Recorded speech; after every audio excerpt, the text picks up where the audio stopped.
की आसक्ति होती है, मतलब जो भी संसार के भोग है उनके प्रति डिटैचमेंट हो जाता है। चीज़ों से उनका अटैचमेंट, जो मटेरियलिस्टिक चीज़ें हैं, उनसे अटैचमेंट एक तरह से खत्म हो जाता है। हरिओम सबको। तो नेक्स्ट पार्ट में हम लेके आ चुके हैं ज्ञान योग। ज्ञान योग क्या है, ज्ञान योग का उद्देश्य क्या है और इसके क्या प्रकार हैं, वो सब आप इस वीडियो में जानेंगे अभी। तो हम शुरुआत करते हैं। सबसे पहले ज्ञान योग। तो ज्ञान योग साधना के साधनों का प्रयोग करते हुए जो व्यक्ति है, जो साधक है, ज्ञान योग के साधनों का प्रयोग करते हुए अपने लक्ष्य को प्राप्त कर सकता है। ठीक है, वह मार्ग ज्ञान योग कहलाता है। जैसे कि लास्ट वीडियो में अगर आपने देखी हो तो आपको पता होगा कि 3 मार्ग मैंने बताए थे, ज्ञान योग, कर्म योग, भक्ति योग। किसी भी मार्ग से आप अपने लक्ष्य की प्राप्ति या मोक्ष की प्राप्ति की साइड जा सकते हैं। इसी तरह से श्रीमद् भगवद गीता में ज्ञान योग को सांख्य योग कहा गया है।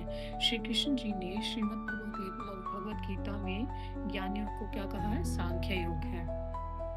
तो ये दूसरा अध्याय है श्रीमद् भगवद गीता का। और ज्ञान योग द्वारा ब्रह्म से साक्षात्कार हो जाता है और जिससे साधक अहम ब्रह्मास्मि का भाव जागृत, साधक में अहम ब्रह्मास्मि का भाव जागृत होने लगता है। मतलब ज्ञान योग के द्वारा अहम ब्रह्मास्मि मतलब अपनी आत्मा को तो इंसान जानता ही है, साधक जानता ही है, पर वो अहम ब्रह्मास्मि का भाव फील करने लगता है। मतलब खुद को सोल से कनेक्ट करना शुरू कर देता है, हर चीज़ को ब्रह्म की तरह देखना शुरू कर देता है। ठीक है, और अब कहते हैं कि ज्ञान योग का उद्देश्य क्या है। ब्रह्म भाव की स्थिति को प्राप्त करना, मतलब सिंपल लैंग्वेज में अगर समझे कि हम कोई भी कार्य कर रहे हैं, हम उस कार्य को उस तरीके से करें कि हम एक ब्रह्म है ना। आप किसी भी चीज़ को, कोई भी कार्य करना चाह रहे हैं तो कोई गाली भी दे रहा है, अगर शरीर को तो शरीर को दे रहा है ना। तो मेन क्या है, आप अपने अंतरात्मा को जब जान चुके हैं, जब दृष्टा होता है, एक्चुअल में अपने आप को जान चुका होता है, तो वो कार्य करता है जो उसको अच्छा लगता है और उसको पता है कि वो सद्मार्ग की तरह चल रहा है ना। अपने आप को ब्रह्म समझ के कार्य करता है, ना ही वो बहुत ज़्यादा लड़ाइयों पे कोई रिएक्ट करेगा, और लड़ाइयाँ हो रही हैं उन पे रिएक्ट नहीं करेगा, कोई उस पर गुस्सा कर रहा है, चिल्ला रहा है।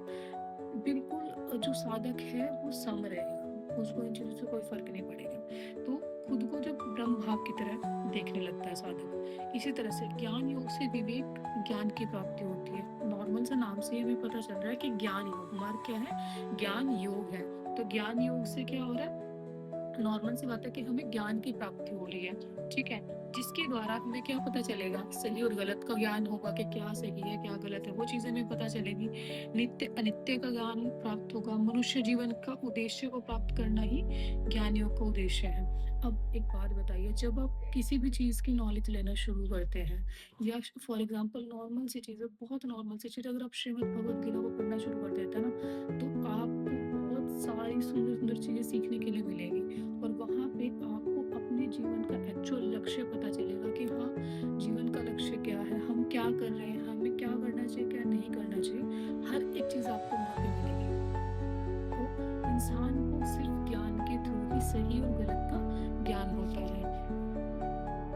अर्थात कह रहे हैं कि समग्र स्वास्थ्य के साथ मोक्ष की प्राप्ति होती है। जब आपने स्टडी की, आपको चीज़ें पता चली है ना, तो आपका लाइफ स्टाइल, आपका जो थॉट प्रोसेस होता है उसी के अकॉर्डिंग क्या है, चेंज हो जाता है। और जब आपका थॉट प्रोसेस चेंज होता है तो क्या होता है, आपका रिएक्शन भी चेंज होने लगता है सबके लिए, है ना। आपकी पहले कुछ अलग रिएक्ट करते थे, मतलब पहले आप कुछ चीज़ें होगी तो आप गुस्सा भी कर देते थे, लड़ाइयाँ झगड़े सब होता था, मतलब जैसे एक नॉर्मल इंसान बिहेव कर सकता है, रिएक्शन कर सकता है। बट जब आपको एक्चुअल में ज्ञान की प्राप्ति होती है, आपको चीज़ें थोड़ी थोड़ी पता लगना शुरू भी होती है, क्योंकि देखो बहुत ऊपर तक पहुंचना तो एक अलग बात हो जाती है।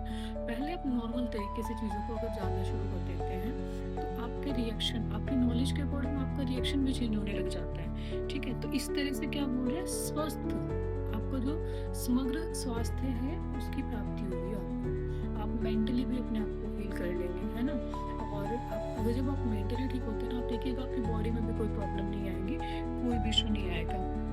हम कहते हैं कि योग, ज्ञान योग की साधना, ठीक है, ज्ञान योग साधना द्वारा सजगता की प्राप्ति होती है। सजगता क्या है? मतलब किसी चीज के प्रति सजग रहना कि क्या ये सही है नहीं है ना, उन चीजों को जानना। ठीक है, ज्ञान योग ऐसी सजगता की प्राप्ति जो मनुष्य को अपने अंतर में उतार देती है। और साधना में अहम ब्रह्मास्मि भाव से साधक स्वयं को ईश्वर के रूप से जान पाता है। जैसे कि हमने अभी जाना भी था, अहम अहम ब्रह्मास्मि का क्या मतलब होता है ना, कि अपने आप को जान के साधक अपनी इस जीव की आत्मा को परमात्मा से कनेक्ट करता है, और परमात्मा मतलब कह रहे हैं कि स्वयं को ईश्वर के रूप जान पाता है। तो ये क्या है, अहम ब्रह्मास्मि का भाव है। इस भाव का बोध होते ही उन सभी बंधनों से क्या होता है, वह मुक्त हो जाता है। जो साधक होता है, मतलब जो एक नॉर्मल इंसान है, जब इन चीजों को भी जानने लगता है, साधना में आ गया ना, इसका मतलब अगर योग की साधना किसी ने शुरू कर दी तो वो व्यक्ति योग साधना में आ गया है। ज्ञान योग की साधना शुरू कर दी तो ज्ञान योग में आ गया। पर चाहे कोई भी हो, ये चीजें क्या है, साधना है। ठीक है, तो कह रहे इस भाव का बोध होते ही उन सभी बंधनों से क्या होता है, वह व्यक्ति मुक्त हो जाता है। इस अंतर ज्ञान को पाते ही मन के जो बंधन है वो दूर हो जाते हैं। आपको लोगों से कनेक्शन फील होता था पहले, है ना, बहुत ज्यादा अटैचमेंट फील होता था, मोह होता था चीजों के लिए, तो वो चीजें आपको फील होनी कम हो जाती है। आपको इतना इफेक्ट नहीं पड़ता फिर चीजों का, जब आपको रियलिटी पता चलती है चीजों की, और तथा मनुष्य में आध्यात्मिक परिवर्तन हो जाता है। अब आप चाहे या ना चाहे, ठीक है, आप अगर योग में आ गए तो योग में आने से आप अपने आप ही जो है स्पिरिचुअल होते चले जाएंगे और अध्यात्म से जुड़ते चले जाएंगे। आपको कुछ चीजें, एक्चुअल जो चीजें होती है वो आपको पता चलेंगी, और जब चीजें आपको पता चलेंगी तो आपको उनको जानने का भी मन करेगा। और कुछ चीजें जब आपको नहीं समझ आएंगी तो जो भी आपके गुरु हैं या जिनको आप जानते हैं, आप उनसे वो क्वेश्चन करके अपनी चीजें क्लियर करेंगे। तो इनसे आपको बहुत चीजें सीखने के लिए मिलेंगी। अब कहते हैं कि ज्ञान योग की साधना क्या है। ज्ञान योग की साधना दो तरीके से बताई गई है। ठीक है, एक होती है बहिरंग साधना, एक होती है अंतरंग साधना। ठीक है, ये तो बहिरंग साधना को 4 पार्ट में डिवाइड किया गया है। 4 पार्ट कौन कौन से हैं? बहिरंग साधना में सबसे पहले आता है विवेक, वैराग्य, षट संपत्ति, मुमुक्षुत्व। ठीक है, ये ज्ञान योग की साधना में बहिरंग साधना के 4 पार्ट हैं। ठीक है, अब आते हैं हम इसके पहले पार्ट पे। बहिरंग साधना का पहला पार्ट है विवेक। विवेक क्या है? यह एक ऐसी दिव्य शक्ति है जिससे मनुष्य का कभी पतन नहीं होता है। ठीक है, जीवन में सकारात्मक परिवर्तन आता है आपकी लाइफ में।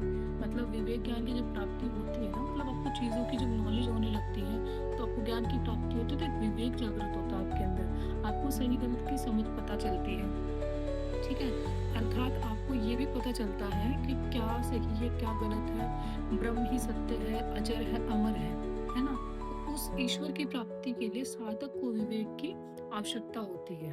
अगर ईश्वर की प्राप्ति आपको करनी है तो उसके लिए आपके अंदर, आपके माइंड में इसमें एक नॉलेज होना बहुत ज़रूरी है, और नॉलेज के थ्रू ही आपको जो विवेक ज्ञान बताया जा रहा है उसकी प्राप्ति हो सकती है। मतलब एक आपको सही गलत की समझ भी आ सकती है। जिस प्रकार शरीर संशुद्धि के लिए आहार रूपी विवेक ज्ञान होना आवश्यक है कि क्या खाना चाहिए और क्या नहीं खाना चाहिए। जैसे बॉडी के लिए नॉर्मल सी बात हो रही है कि हमें पता है ना कि हमें क्या खाना चाहिए, क्या नहीं खाना चाहिए। तो इसी तरीके से जो विवेक ज्ञान होता है, तो ईश्वर की साइड अगर आप जाना चाहते हैं तो आपको ये पता चलता है कि आपको क्या करना चाहिए और क्या नहीं करना चाहिए।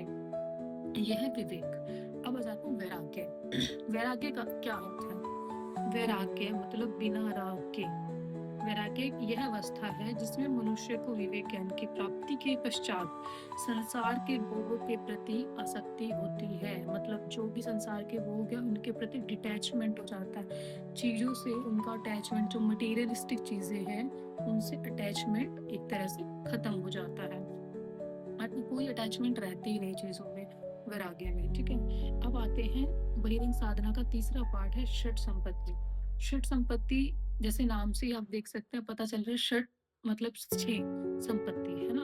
तो षट संपत्ति के 6 पार्ट हैं। इसमें है शम, दम, तितिक्षा, उपरति, श्रद्धा, समाधान।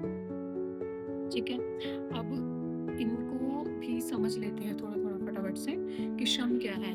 इंद्रिय निग्रह कर आत्मा को परमात्मा में लगाना शम है। ठीक है, इंद्रियों को अपना कंट्रोल करके जब आप अपने आत्मा को जब ध्यान लगाते हैं तो परमात्मा में लगाना क्या है, शम है। दम का अर्थ है दमन करना। इसमें भी कह रहे हैं कि इंद्रियों के विषय का दमन कर, काबू करके फिर काबू में लाना।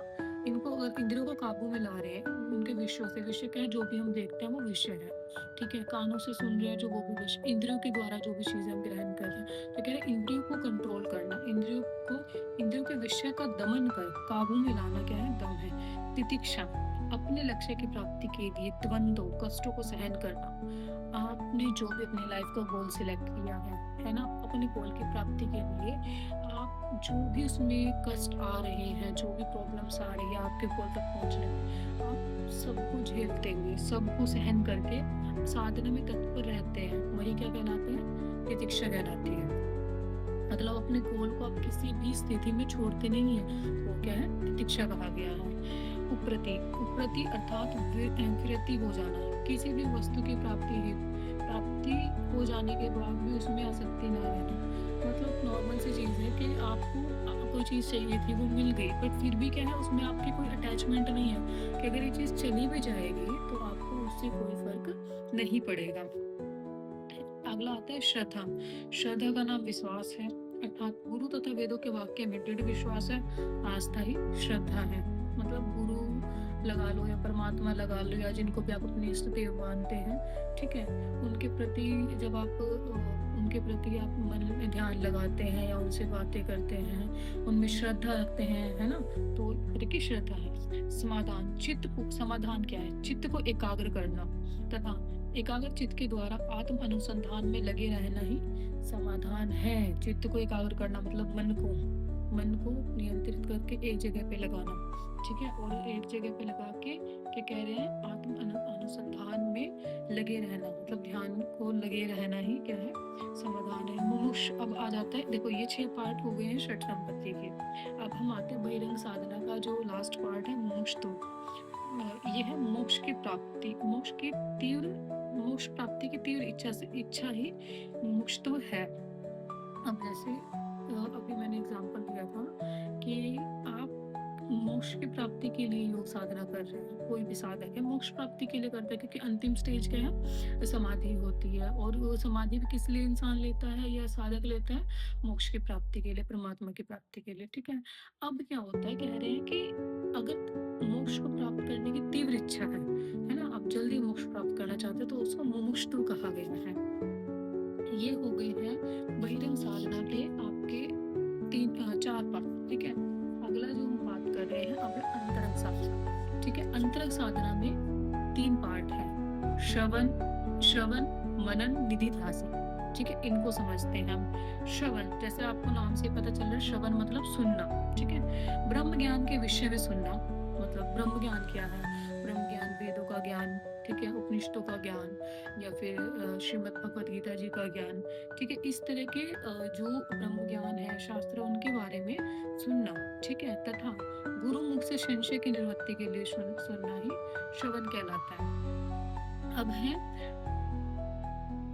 गुरुमुख से संशय की निवृत्ति। आपको एक बार क्लियर कर देती हूँ। आपने किसी को भी अपना गुरु माना है, ठीक है, आपके मन में जो डाउट चल रहे हैं उनको खत्म करने के लिए जो भी आप अपने गुरुदेव से सुनते हैं, समझते हैं उन चीज़ों को, तो सुन रहे हैं ना कानों के द्वारा अपने, तो वो श्रवण है, ठीक है। ऐसे ही मनन, अब जो आपने सुना है, ठीक है, उसको अपने अंतरात्मा में उतार लेना मनन है, ठीक है। मतलब सिर्फ सुन लिया, उसके बाद में थोड़ी देर बाद आप उस चीज़ के बारे में सोच रहे हो, उसको प्रोसेस करो अपने माइंड में, है ना, तो इसको क्या कहते हैं? मनन कहते हैं। और निधि ध्यासन का अर्थ है अनुभव प्राप्त ज्ञान में उपयोग तथा बोध प्राप्त करना ही निधि ध्यासन कहलाता है। स्वामी विज्ञाचंद सरस्वती ने निधि ध्यासन के अंगों का वर्णन किया है। अब निधि ध्यासन के कितने अंग हैं? निधि ध्यासन के 15 अंग हैं। निधि ध्यासन के आपके 15 अंग हैं। ये कैसे हैं? ये एक बार क्लियर कर देती हूँ मैं आपको। ये है यम, नियम, त्याग, मौन, देश, काल, आसन, मूलबंध, देह स्थिति, दृक् स्थिति, प्राणायाम, प्रत्याहार, धारणा, ध्यान और समाधि, ठीक है। 8 पार्ट तो आपके अष्टांग योग के ही हैं, ठीक है। 7 उसमें अलग से ऐड हो गए हैं, तो इसको क्या बोला गया है? निधि ध्यासन बोला गया। निधि ध्यासन के पार्ट है। यम क्या है? विश्व के वशीभूत तीनों इंद्रियों को वश में करके ब्रह्म चिंतन में लगा देना यम है, ठीक है। नियम, वह वृत्ति जो परमात्मा से दूर करे। नियम मतलब नियम से आप अपने जो इष्ट देव हैं परमात्मा उनके में चिंतन करेंगे। तो उसको बोले वह वृत्ति जो परमात्मा से दूर करे, उस वृत्ति का निरोध करना ही नियम है। उस वृत्ति को हटा देना, मतलब जो भी आपके साधना में बाधक तत्व हैं उनको हटाना। आप नियम के थ्रू ही हटा पाओगे ना उनको। फिर कहते हैं त्याग क्या है। स्मृत संसार के पदार्थ क्षणभंगुर है, जो मटीरियलिस्टिक चीजें हैं कभी भी खत्म हो सकती हैं, ठीक है, क्षणभंगुर है। ब्रह्म ही सत्य है, ब्रह्म ही सत्य है। इस ज्ञान से संसार के माया जाल का, प्रपंच का त्याग हो जाता है। जब हमें ये ज्ञान हो जाता है कि हर चीज मटीरियलिस्टिक जो भी चीजें हैं वो कभी भी नष्ट हो सकती हैं, वो क्षणभंगुर है, एक क्षण में भी नष्ट हो सकती हैं वो कभी भी, ठीक है, हमेशा आपके पास नहीं रहने वाली। इवन ये जो आपका शरीर है, स्थूल शरीर है, ये भी कभी भी कुछ भी हो सकता है, नष्ट हो सकता है, ठीक है। तो इसको क्षणभंगुर बोला गया है, चीजों को जो रहती नहीं ज्यादा टाइम तक, ठीक है। इस ज्ञान के संसार के माया जाल का, प्रपंच का त्याग हो जाता है। जो माया जाल चल रही, जो भी चीजें चल रही हैं, ये सिर्फ एक नॉर्मल देखा जाए तो माया जाल ही है। इसी को महापुरुष त्याग भी कहते हैं। मौन क्या है? अत्यंत ये मौन से हमें पता ही है, ऐसे मौन रहना, जैसे चुप रहना। तो इसमें इसको क्या बोला गया, देखो, अत्यधिक वार्तालाप ना कर, मौन धारण करना ही योगियों का मौन है। इसमें योगियों का मौन बताया गया है। इंद्रियों को संयमित कर अपनी आंतरिक ऊर्जा को ब्रह्म चिंतन में रमन कर देना ही मौन है, इंद्रियों को कंट्रोल करके, ठीक है। इंद्रियों को संयमित कर अपनी आंतरिक ऊर्जा को ब्रह्म चिंतन में रमन कर देना क्या है, रमन कर देना ही मौन है। देश अपने अंतकरण को किसी एक क्षेत्र में मन को लगाना, मतलब देश किसको बोला कि आपका जो शरीर है, ठीक है, शरीर के किसी भी एक पार्ट पे अपना ध्यान लगाना। जैसे आपको बोला जाता है ना, अपने थर्ड आई पे ध्यान लगाओ, आंखें बंद करो, ठीक है। तो वो क्या है, अपने बॉडी के किसी भी एक पार्ट पे ध्यान लगाना, किसी भी क्षेत्र में मन को लगाना क्या बोला गया, देश बोला गया। काल, ये याद रखना कि ईश्वर तीनों कालों से परे है, कालों के महाकाल है। आसन वह अवस्था जिसमें सुखपूर्वक बैठकर ब्रह्म चिंतन किया जा सके। जैसे कहा भी गया है, महर्षि पतंजलि जी ने बोला है पातंजलि योग सूत्र में, आसन क्या है, स्थिरम सुखिरम आसनम, है ना। तो स्थिरता पूर्वक, सुख पूर्वक एक जो आसन में अगर आप काफी लंबे समय तक बैठ पाए तो उसी को आसन बोला गया है। ध्यान के आसन सिद्धासन, पद्मासन, स्वास्तिकासन आदि, ठीक है। मूलबंध, हठ योग के विपरीत यह ईश्वर के साथ चित्त को लगाने वाला बंध है। हठ योग के विपरीत, ठीक है। देह स्थिति, चित्त का ब्रह्म में एकाग्र व निश्चल हो जाने पर देह अंगों की स्थिति भी निश्चल व एकाग्र हो जाती है। इसमें क्या कह रहे हैं, देह स्थिति मतलब जब अपने मन को अंतःकरण को जब परमात्मा में लगा लिया तो आपकी बॉडी भी आप देखेंगे कि स्थिर हो जाती है ना। तो वही चीज बोली गई है, निश्चल।